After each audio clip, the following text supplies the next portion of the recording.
নমস্কার বন্ধু। রাজ্যের প্রাক্তন শিক্ষামন্ত্রী পার্থ চট্টোপাধ্যায় বহুদিন ধরে জেলে রয়েছেন, আর জেলে থাকতে ভালো লাগছে না।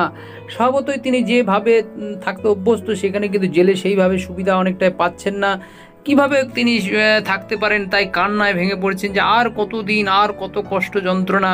বন্ধু, এই কষ্ট যন্ত্রণা কিন্তু প্রতিনিয়ত রাজ্যের পার্শ্ব শিক্ষক সহ এসএসকে মেসকে চুক্তিভিত্তিক শিক্ষকরা পাচ্ছেন তারা নিয়মিত।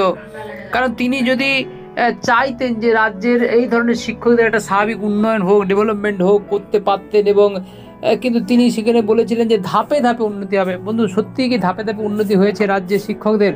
বন্ধু, সেই খবর কিন্তু এখনো আপনাদের সামনে আসেনি। বেতন বৃদ্ধি সবারই হলো ভোটের আগে।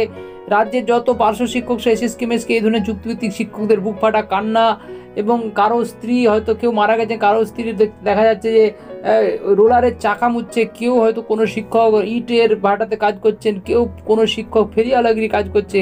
এই যে যন্ত্রণা, এই কষ্টগুলো কিন্তু যারা অনুভব করেনি তাদের কিন্তু অভিশাপ লাগছে, এমনটাই কিন্তু সাধারণ শিক্ষকরা বলছেন যে এই যন্ত্রণার ফলেই কিন্তু আজকে অভিশাপে এই ধরনের অবস্থা তৈরি হয়েছে। রাজ্যের বিভিন্ন মন্ত্রীর সঙ্গে এই ঘটনা ঘটছে।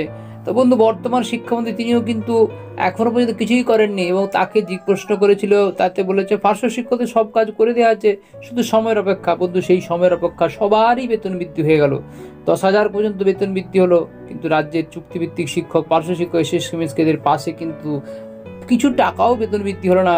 কি করে যদি সংসার চলে? অর্থাৎ এই 5-10 হাজার টাকায় 5-6 জনের ফ্যামিলি, তাদের ছেলে মেয়ে লেখাপড়া, অথচ পূর্ণ দায়িত্ব নিয়ে কাজগুলো করতে হচ্ছে। এসএসকে প্রতিষ্ঠানগুলোতে 3-2জন শিক্ষক, সমস্ত সময়টাই স্কুলে ব্যয় করতে হয়। তারপরেও তাদের জন্য কিন্তু কিছু নেই।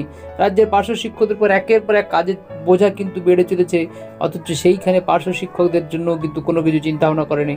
তাই বলছেন যে যদি বর্তমান শিক্ষামন্ত্রী এইভাবে এই ধরনের শিক্ষকদের চোখের জল তিনি না মুছতে পারেন, তারও জন্য কিন্তু খারাপ অবস্থা হতে পারে।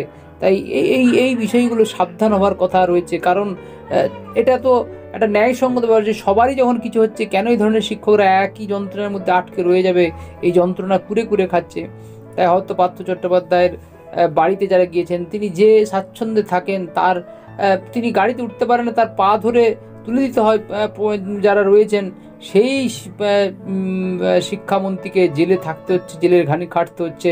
যতই হোক, যতই সুবিধা আসুক, কিন্তু তবুও তো যন্ত্রণা রয়েছে। সেই একটা কুটির মধ্যে থাকা, সেই পরিবেশের মধ্যে, জেলের মধ্যে কেউ পায়খানা ছুঁড়ে দিচ্ছে, কেউ জুতো ছুঁড়ে দিচ্ছে রাস্তায় যখন তাকে নিয়ে যাওয়া হচ্ছে বিচার ব্যবস্থার মধ্যে। এই যে যন্ত্রণাগুলো, এই যন্ত্রগুলো তো কম নয়।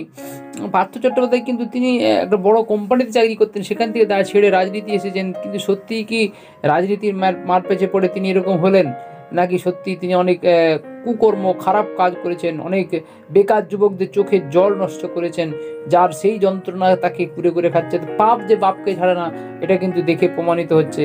তো বন্ধু, এই বিষয়গুলো নিয়ে কি ভাবছেন? যে বর্তমান শিক্ষামন্ত্রীও কি এইভাবে পার্থর মতন এই ধরনের শিক্ষকদের অবহেলা করছে? তিনি কি কোনো ব্যবস্থা নিচ্ছেন? বা যে নেতারা এই আশা দেখে কিছুই করতে পারছে না, তাদের জন্য কি বলবেন? এই বিষয়গুলো অবশ্যই আপনাদের তুলে ধরলাম। বন্ধু, কয়েকদিন ধরে দেখছিলাম পেপার কাটিংটা, তাই আজকে এই খবরটা করলাম। আপনারা অবশ্যই কমেন্ট করুন, দেখতে থাকুন টুডে নিউজ চ্যানেলটি, অবশ্যই সাবস্ক্রাইব করুন। নমস্কার, ধন্যবাদ।